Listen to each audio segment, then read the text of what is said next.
کہ تمہاری ساری توجہ اقامت صلاۃ پر، لوگوں پہ خرچ کرنے کے اوپر، اللہ اور رسول کی فرمانبرداری پر رہنی چاہیے۔ رخ بدلا جا رہا ہے کہ دنیا سے منہ موڑ لو، اس لیے کہ تمہاری ذمہ داریوں کی نوعیت بالکل اور ہو گئی ہے۔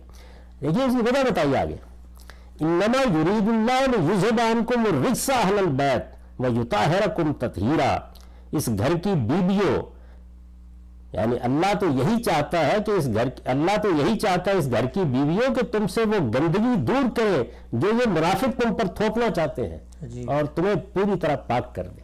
یہ قرآن مجید میں لکھا ہوا ہے۔ یعنی قرآن مجید جو ہے وہ یہاں سے گویا بتا رہا ہے، یہ آیا تطہیر اس کو کہا جاتا ہے۔ یہ رسالت میں آپ صلی اللہ علیہ وسلم کی ازواج مطہرات کو یہ احکام دیے گئے ہیں تو بتایا گیا ہے کہ کیا مقصد ہے ان احکام کا۔ یہ تم پر کوئی نہ کوئی اسکینڈل بنا کے تہمت تھوپنا چاہتے ہیں، کوئی غلاظت پھینکنا چاہتے ہیں، جیسے ہم کہتے ہیں نا کہ بھئی وہ تو کوئی نہ کوئی غلاظت جھاڑو انہوں نے ہاتھ میں پکڑا ہے، وہ آپ پر ڈالنا ہی چاہتے ہیں۔ آپ کو اپنے آپ کو پاک رکھنا ہے۔ آگے دیکھیے، وَاذْكُرْنَ مَا يُتْلَى فِي بُيُوتِكُنَّ، اور تمہارے گھروں میں اللہ کی آیتوں، وَاذْكُرْنَ مَا يُتْلَى فِي بُيُوتِكُنَّ مِنْ آیَاتِ اللَّهِ وَالْحِکْمَةِ، اللہ کی آیتوں اور اس کی حکمت کی جو تعلیم دی جاتی ہے اس کا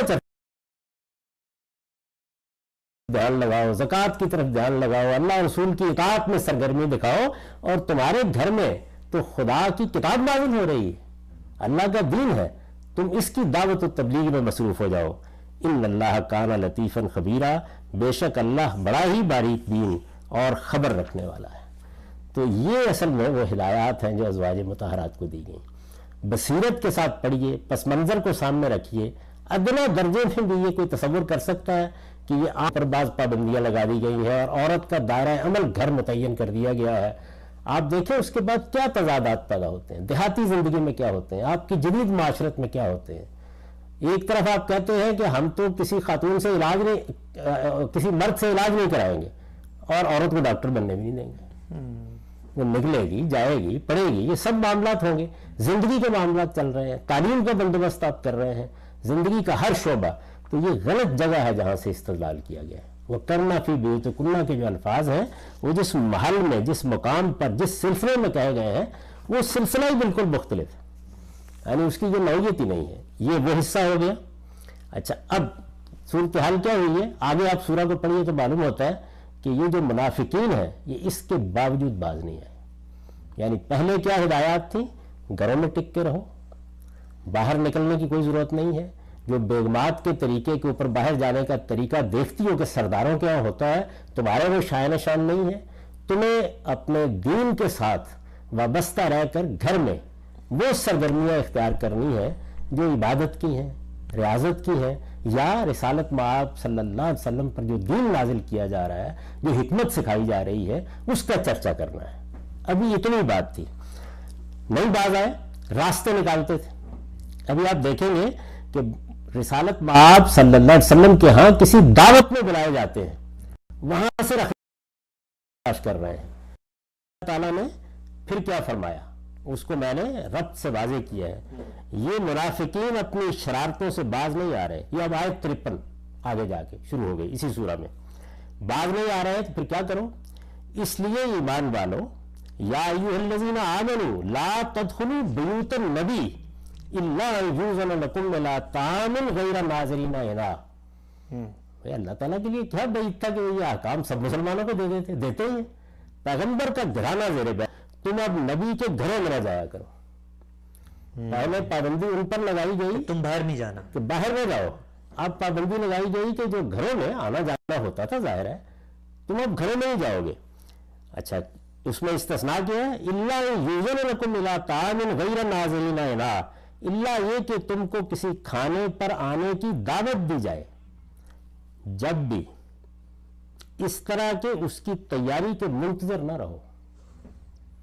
یعنی جس وقت کھانے کا وقت آ جائے اور بلایا جائے اسی وقت جاؤ۔ پہلے جا کے بیٹھو گے، تاک جھاک کرو گے، راستے نکالو گے۔